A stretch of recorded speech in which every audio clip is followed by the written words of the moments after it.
없는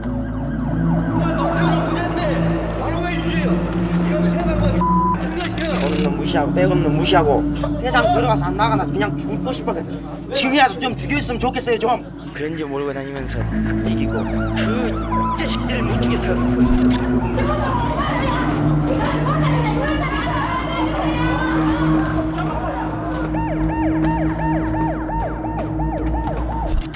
You guys, thank you for coming my live streaming and thank you for supporting me.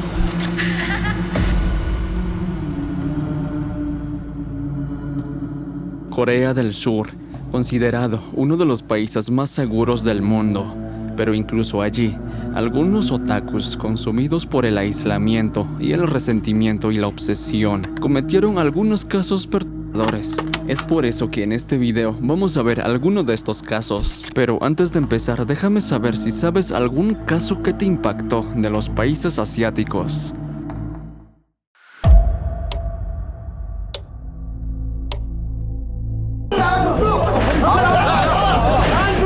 야, 너 주면 안 된다. 또 전에 낮에 잠깐 또 부잣집에 가서 그 집을 범행 대상으로 하려고 했어요. 부유층 노인들과 20대 여성 등 19명을 연쇄살해하고 암매장한 용의자 유영철이 검거됐습니다. 그런데 그 집 그 옆에서 김장인가를 담궜어요. 그래서 알아요. 20 de julio del año 2004. Este es el rostro de Yu Jong-chul, un hombre de 33 años, delgado, con una mirada vacía y un impermeable amarillo que lo haría conocido como el Raincoat Killer o como el asesino del impermeable. El tipo que terminaría desviviendo a más de 20 personas y como arma principal con un martillo. Las cámaras lo graban mientras grita entre la multitud: los ricos deberían morir, las pros también. Esa frase marcó el inicio del caso más brutal de Corea del Sur. Pero para entender cómo se llegó a eso, hay que retroceder un poco y ver quién era Yoon. Yu Jong nació en 1970 en Seúl, en una familia muy pobre. Su infancia fue marcada por abuso, abandono y violencia. Desde joven mostró tendencias antisociales, robaba, mentía y no lograba mantener un trabajo estable. Pasó gran parte de su vida entrando y saliendo de prisión. Ahora, cuando tenía unos 30 años, Yoon se casó y tuvo un hijo, pero su vida familiar se derrumbó cuando su esposa descubrió que él había estado preso y la abandonó, llevándose al niño. Esa ruptura le generó una rabia enorme, especialmente hacia las mujeres, a quienes comenzó a ver como traicioneras e interesadas. Incluso diría: las mujeres solo aman el dinero, no los sentimientos. Quise limpiarlas del mundo. Ese pensamiento fue el germen de su odio hacia ellas. Ahora, después de su divorcio, Yu intentó rehacer su vida, pero solo encontró rechazo, desempleo y humillaciones. Vivía en la miseria, rodeado de desigualdad. Corea del Sur estaba atravesando una época de rápido crecimiento económico y la brecha entre ricos y pobres era enorme.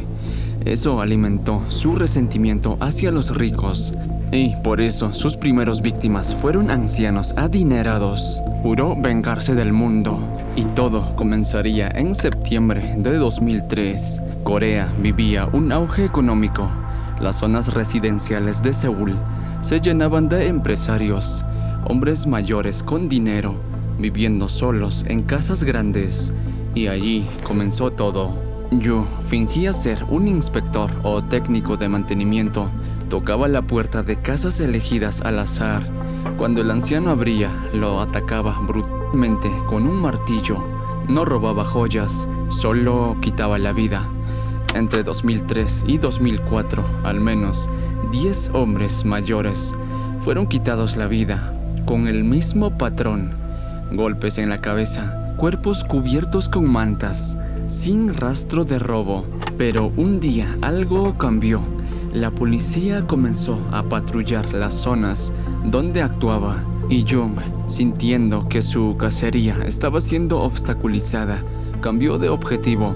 Ahora apuntó hacia las mujeres jóvenes, especialmente a mujeres trabajadoras de servicios para mayores, que conocía por internet o conectaba en foros o páginas de citas, fingiendo ser un cliente adinerado.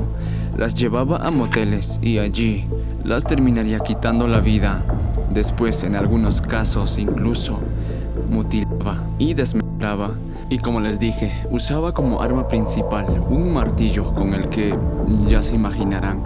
Y luego de hacer eso, limpiaba la escena y pasaba a la parte más perturbadora: ocultar los cuerpos. Incluso, generalmente lo hacía de noche. Salía con bolsas o maletas y tomaba taxis hasta las afueras de Seúl. Caminaba solo, bajo la lluvia, hacia zonas montañosas o boscosas, donde nadie lo vería. Ahora, su caída llegó gracias a un detalle insignificante. Una de las víctimas, antes de morir, logró arañarlo y su ADN fue encontrado bajo las uñas. Poco después, una trabajadora de la calle desapareció y su amiga denunció el hecho, entregando el número telefónico del último cliente. Ese número pertenecía a un hombre que usaba documentos falsos, Yoo Jong-chul. La policía lo rastreó hasta un cibercafé en Mapo, donde fue arrestado el 15 de julio de 2004. La grabación de su captura muestra a un hombre tranquilo, sin resistencia, mirando al suelo, mientras varios agentes lo esposan. Y durante los interrogatorios, Jung comenzó a confesar con calma y precisión. Hablaba de cada asesinato como si contara una receta. Recordaba nombres, direcciones, fechas exactas. Incluso acompañó a la policía a los lugares donde había enterrado. En uno de esos momentos, frente a las cámaras, dijo una frase que heló a Corea entera: "No me arrepiento. Ellos merecían todo esto". Ahora, las televisiones coreanas transmitieron las reconstrucciones policiales, imágenes que hoy se pueden ver en documentales y noticieros antiguos. Multitudes gritaban frente al tribunal pidiendo su ejecución. Algunos llevaban carteles que decían: "El diablo vive entre nosotros".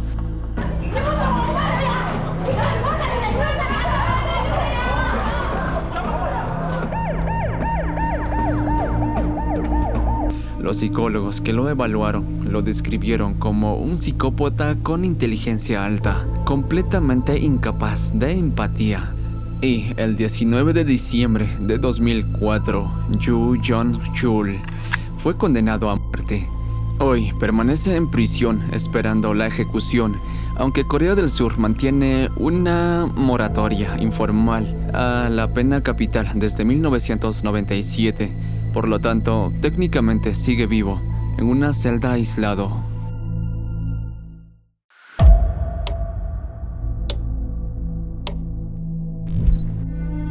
En 1993, un grupo de jóvenes se convirtieron en uno de los grupos más violentos y perturbadores del país.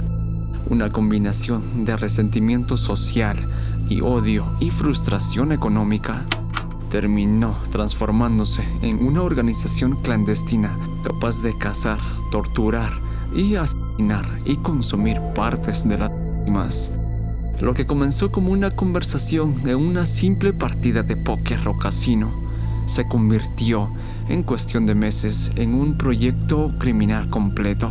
Reglas internas, lealtad obligatoria, castigos mortales y una base subterránea adaptada para torturas e incineración.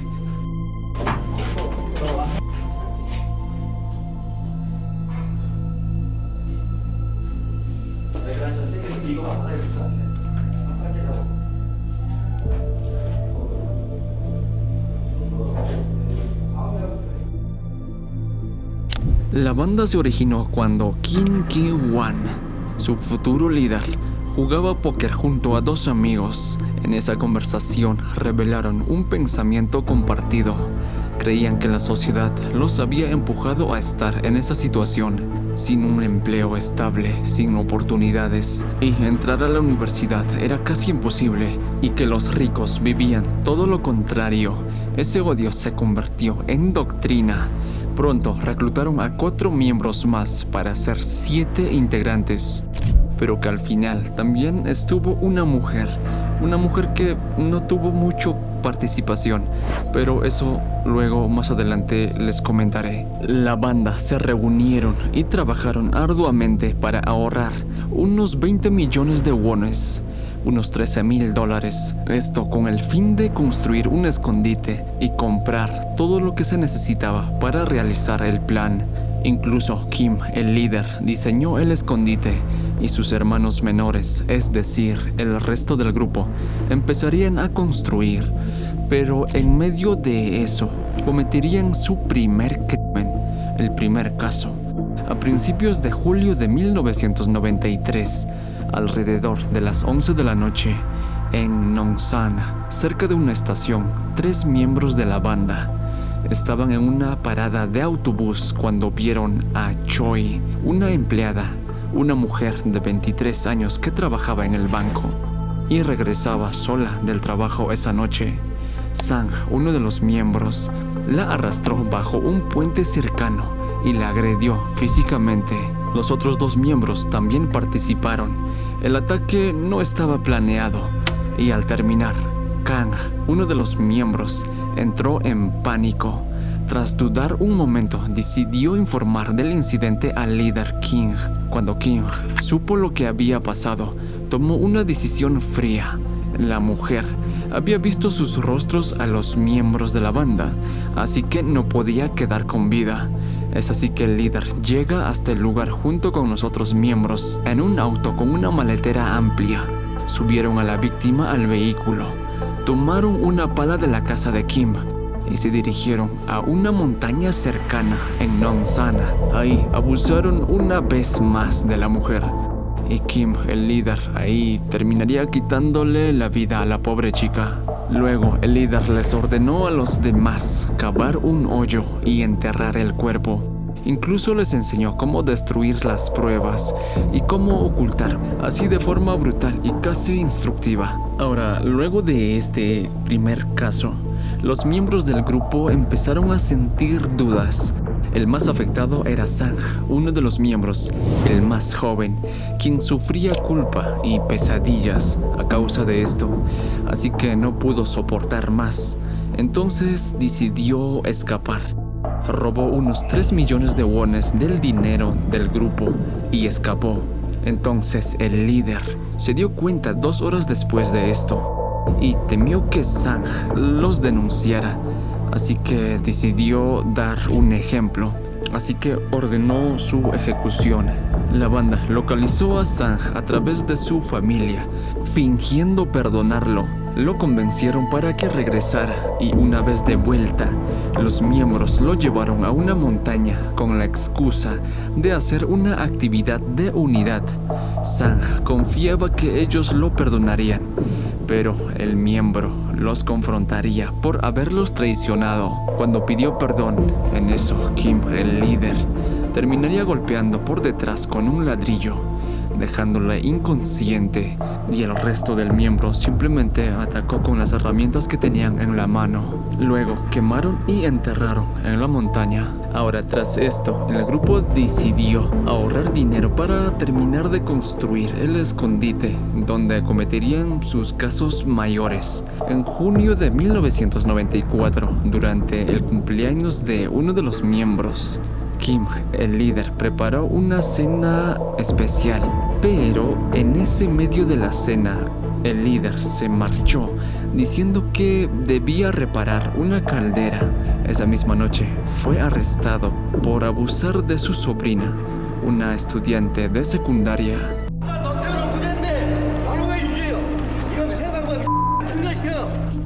Ahora la banda con el líder en prisión, Kang, uno de los miembros, se quedó a cargo del grupo. Sin mayor control y con el escondite casi listo, el grupo decidió someterse a un entrenamiento extremo pasar una semana en la montaña Girasón solo con un cuchillo y una botella de agua. Durante ese entrenamiento, Kang golpeaba a cualquiera que se atrasara y les gritaba: ¿quieres terminar como Sang? O sea, el chico que lo desvivieron por traicionar. El miedo se convirtió en la forma de mantener la obediencia dentro del grupo. Ahora, a finales de julio de ese mismo año, el grupo terminó su escondite, al que llamaron Palacio Abang. Por fuera parecía una casa común, pintada de rosa y verde menta, para no levantar sospechas. Pero en el sótano habían construido unas celdas, como para, ya saben, meter gente, y un incinerador para desaparecer los restos. Al mismo tiempo, compraron armas a un traficante y consiguieron una lista de clientes ricos de una ex empleada de los almacenes de Hyundai. Su plan era secuestrar a personas adineradas, especialmente a quienes manejaban un Hyundai Grandeur, considerado un auto de lujo en ese año. Ahora, el grupo, la casa, el escondite, se encontraba en una zona rural, al sur de Seúl, como a unos 300 kilómetros. Entonces, la banda, con los preparativos listos, salió a Seúl e intentaron secuestrar a alguien, pero fracasaron ese día. Entonces se movieron a una zona más cercana, una zona rural, donde esperaron en la carretera hasta ver pasar uno de estos autos de lujo, un Grandeur de esa época. Horas después apareció uno, bloquearon el vehículo y secuestraron a un hombre de 36 años y a una mujer de 27. Les vendaron los ojos y llevaron al escondite. Y al interrogarlos, descubrieron que no eran personas ricas, sino el hombre era un músico de una cafetería y la mujer trabajaba en esa cafetería a medio tiempo. Y ahora recuerden el nombre de la mujer, Lee Hyo-jin, porque es una mujer clave en esta historia. La banda, al darse cuenta de que no eran personas ricas a las que habían secuestrado, decidieron eliminar.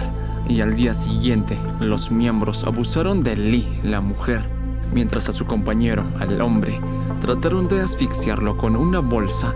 Ahora, uno de los miembros, King, convenció al grupo de dejar viva a Lee, o sea, a la mujer, para que no levantara sospechas. Incluso la manipuló para que participara en el asesinato de su compañero. Le pedían que le tapara la boca, o sea, que le asfixiara, pero ella solo pudo fingir que le tapaba la boca. Luego le llevaron al hombre dentro de una bolsa de golf a una carretera solitaria, pero se dieron cuenta que aún estaba vivo. Entonces le dieron una descarga eléctrica hasta dejarlo sin pulso.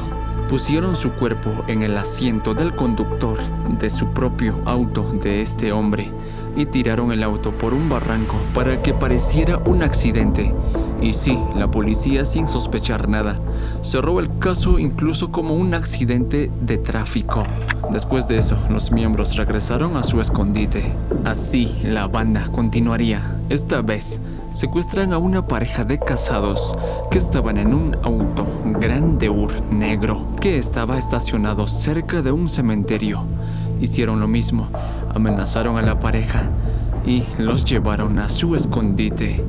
En la madrugada del día siguiente, la banda, al interrogar a la pareja, descubrieron que el hombre era un empresario, así que la banda exigió un rescate de 100 millones de wones, unos $60,000 por ambos. El hombre dijo que no podía pagar esa cantidad, pero que podía unos $50,000. La banda aceptó el trato. Al hombre le hicieron llamar a su empresa y mentir para conseguir el dinero.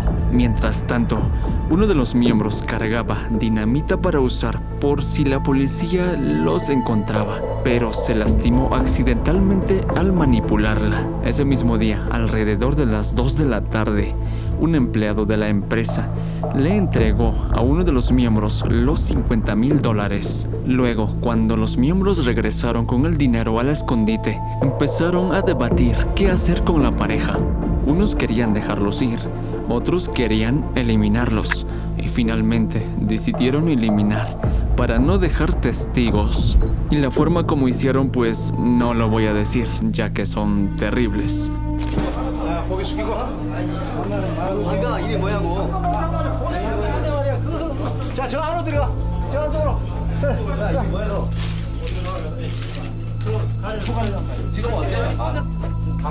강문서, 김현양, 문상로, 이경숙.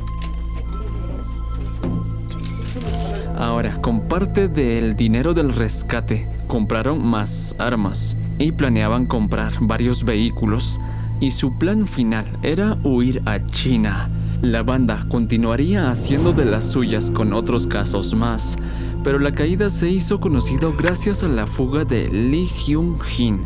¿Recuerdan que les dije que era una mujer clave de esta historia? Pues ella, que había sido secuestrada junto con otra víctima, seguía en cautiverio, y se preguntarán por qué seguía viva. Pasa que, como no era rica y era joven, sumado a que uno de los miembros de la banda, exactamente Kim Hyun, empezó a tener sentimientos por ella y convenció al grupo para no eliminarla.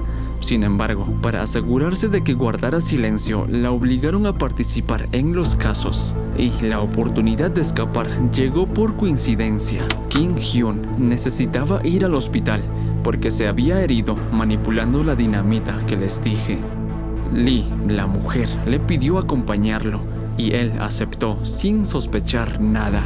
Ya en el hospital, Kim básicamente comete un error, que es dejarle su billetera y su celular a ella antes de entrar a la sala de tratamiento.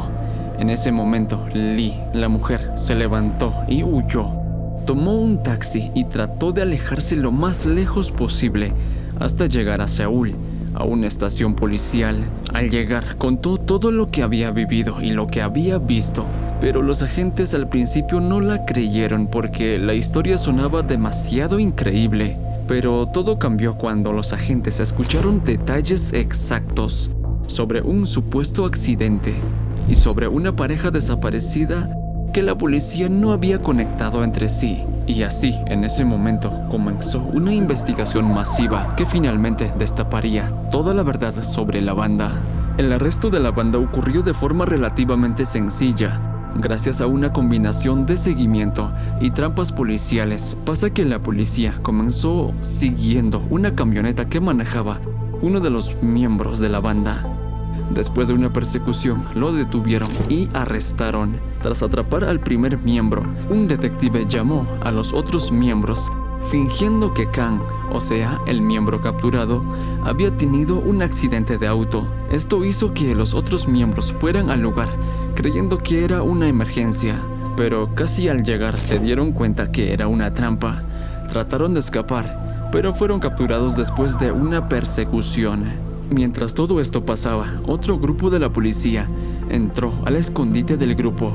Allí arrestaron al resto de los miembros sin mayor resistencia.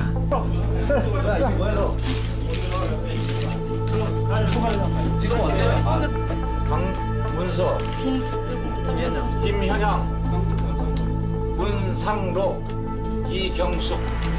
Ahora, mientras eran capturados y la prensa se enteraba de todo esto, los miembros aprovecharon eso para gritar mensajes llenos de rabia hacia la sociedad. 죽였어 누구를? 죽이고 싶었는데. 네? 일반 놈들? 어머니 보시면 할 수 있어요? 이거 하려고? 미안해. 백 없는 무시하고 세상 들어가서 안 나가나 그냥 죽고 싶었거든. 지금이라도 좀 죽여줬으면 좋겠어요 좀. 그런 줄 모르고 다니면서 튀기고 그 자식들을 못 죽여서. No mostraron ningún arrepentimiento. La policía también incautó un gran arsenal, un montón de cosas, un montón de herramientas que, bueno, se usó en todos esos casos que habían cometido. Ahora, ¿recuerdan también que al inicio les dije que también había una mujer, que eran en total 8? Pues sí, pero no fue parte del grupo desde el inicio la mujer, sino que se unió solo 2 días antes de los arrestos. Ella, presionada por su novio, que era uno de los miembros, entró a la banda, pero su responsabilidad fue considerada mínima, así que simplemente lo dieron como unos 5 años de prisión. Ahora, un año después, en 1995, los 6 miembros de la organización, incluido el líder Kim, fueron ejecutados en Seúl. 동료 조직원을 살해 안매장한 불감사. 조직원 손봉은의 머리카락이 발견됐습니다.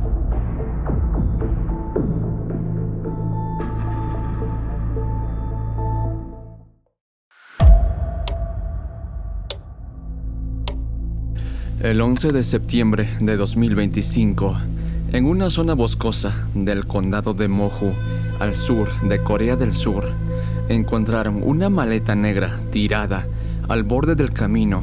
Era grande y despedía un olor insoportable. Y cuando los agentes llegaron, cuando abrieron la maleta, el silencio se volvió pesado. Dentro de esa maleta había un cadáver de una mujer joven con el rostro cubierto por una bufanda y tenía marcas de golpe en el cuello. Esa mujer era Jeon Hee-ha, un influencer de 25 años, una joven actriz en formación y figura en redes sociales con más de 300,000 seguidores en TikTok. La encontraron a más de 200 kilómetros del lugar donde había hecho su última transmisión en vivo desde TikTok. Of you guys, thank you for coming my live streaming, and thank you for supporting me, and thank you for tap tap and join my team, everyone.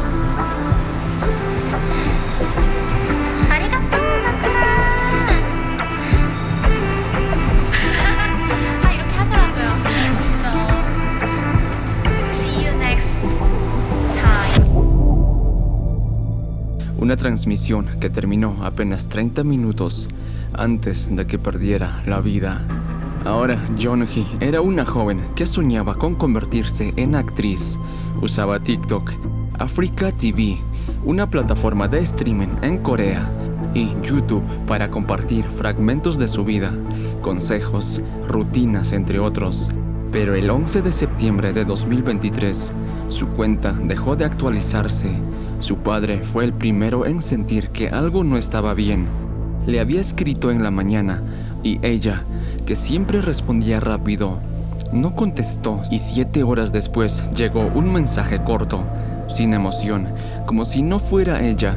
Esa fue la última vez que alguien supo de Jeon-hee.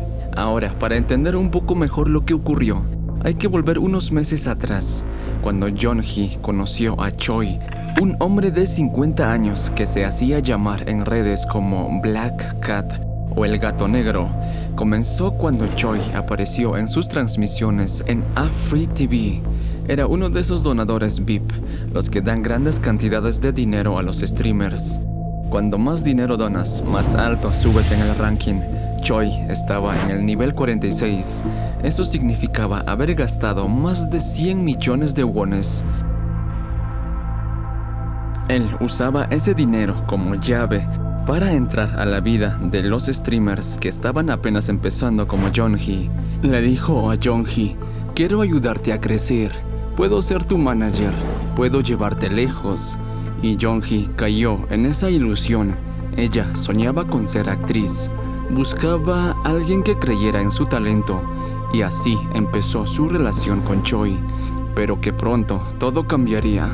Según las amigas de Jeon-hee, él se volvió controlador, le imponía reglas, cuándo debía transmitir, qué debía vestir, qué no usar o qué debía usar. Si ella no cumplía, él se enfadaba. Un día una amiga contó: estábamos tomando café y su teléfono no dejaba de vibrar, casi 30 notificaciones en un minuto. Y era Choi. Le exigía que activara una app de rastreo para saber dónde estaba todo el tiempo. Decía que la cuidaba como una amiga, pero esa supuesta protección era puro control. La vigilaba, la manipulaba, la obligaba a seguir su horario de transmisión hasta el amanecer incluso. Y así, poco a poco, Jeon-hee empezó a apagarse. Ya no dormía bien, apenas comía. Sus padres notaban que algo andaba mal, pero ella les decía que era por el trabajo. Entonces, a comienzos de septiembre, Jeon-hee decidió terminar la relación laboral con Choi. Estaba agotado psicológicamente al límite. Ya no quería seguir bajo su control. Coincidentemente, el mismo día en el que ella planeaba liberarse de él, Choi perdió su casa, había sido embargada y puesto en subasta. Su situación económica de Choi era desesperada. Veía a Jeon-hee como una fuente de ingresos que ahora también estaba a punto de perder. Y ese fue el detonante. Así que pasamos al 11 de septiembre de 2025. Choi le pidió reunirse por última vez. Esto supuestamente para hablar sobre su relación laboral. Jeon-hee a primeras dudó, pero luego aceptó. Entonces le dijo a su familia que haría un directo rápido desde la isla de Jeonhon y luego volvería a su casa. Ese día ella comenzó a transmitir en TikTok alrededor de las 2 de la tarde durante el live. Hablaba con sus seguidores, respondía comentarios, reía como siempre. Nadie notó nada raro. La transmisión duró solo más de media hora y a las 3 de la tarde ella terminó la transmisión. Ahora, minutos después, Jeon-hee se encontró con Choi en un establecimiento cercano. Y de hecho, las cámaras de seguridad de ese establecimiento captaron ese momento donde se ve a Choi arrodillado frente a ella, suplicándole que no le cancele su contrato o que por lo menos vieran la posibilidad de continuar. Pero ella retrocede, visiblemente incómoda. Incluso Choi le quita su teléfono y esa fue la última vez que se le vio con vida a Jeon-hee. Lo que pasaría después es que Choi y Jeon-hee entraron a una habitación en donde seguían discutiendo. Pero es aquí donde pasaría lo lamentable, porque Choi, en un acto de locura, Choi terminaría asfixiándola hasta dejarla sin signos. Luego de eso, Choi la colocaría dentro de una maleta negra y sacaría hacia su coche y empezaría a conducir más de 200 kilómetros hacia el sur del país, exactamente a Moju. Durante el viaje, que duró más de 4 horas, se detuvo como unas 8 veces, aparentemente para borrar rastros y confundir a la policía. Pero finalmente, en la madrugada del 12 de septiembre de 2025, abandonó la maleta con el cuerpo de Jeon-hee en una zona montañosa aislada de Moju, y su vehículo fue detectado por cámaras de seguridad durante el trayecto, y eso permitió a la policía seguir su ruta exacta. Horas después, el coche fue hallado atascado en el barro y Choi fue arrestado en el lugar.